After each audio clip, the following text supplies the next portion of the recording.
গুরুত্বপূর্ণ না। আমি মারা গেলে কিছু হবে না, কিন্তু ওনার উপরে দেখেন কত মানুষ দুশ্চিন্তায় পড়ে গেছে। এবং উনি 5 তারিখের পরে কত সুন্দর করে বললেন যে সবাই শান্ত থাকেন, প্রতিশোধ নেওয়া যাবে না। এই যে জাতীয়তাবাদী দলের একটা সিদ্ধান্ত যে শান্ত থাকবে, প্রতিশোধ নেবে না, দেখেন তার প্রেক্ষিতে একটু আগে বলছিলাম যে আমরা কিন্তু আওয়ামী লীগের নিয়োগ দেওয়া রাষ্ট্রপতিকে সহ্য করছি। এটা কিন্তু ইতিহাসে লেখা থাকবে যে এত বড় একটা রিজিম চেঞ্জের পরেও তাদের রেখে যাওয়া রাষ্ট্রপতিকে আমরা অনেক বেশি তুলকালাম করিনি।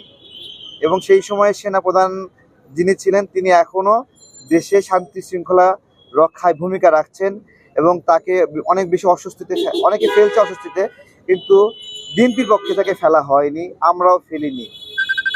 তো আমরা অ্যাডজাস্ট করতে পছন্দ করি, এই সহনশীলতা বেগম জিয়া শিখিয়েছেন। আমরা চাই উনি আরো বাঁচুক আমাদের মাঝে, আবার রাস্তায় হাঁটবে, হুইল চেয়ার ছাড়া হাঁটবে, সবার মাঝে আবার হাত নাড়বে, গ্লাসের ফাঁক দিয়ে, গাড়ির ফাঁক দিয়ে মুখটা বের করবেন, লক্ষ লক্ষ মানুষ সে উদ্দেশ্যে হাত নাড়বেন। এই সিচুয়েশন আমরা আবার দেখতে চাই।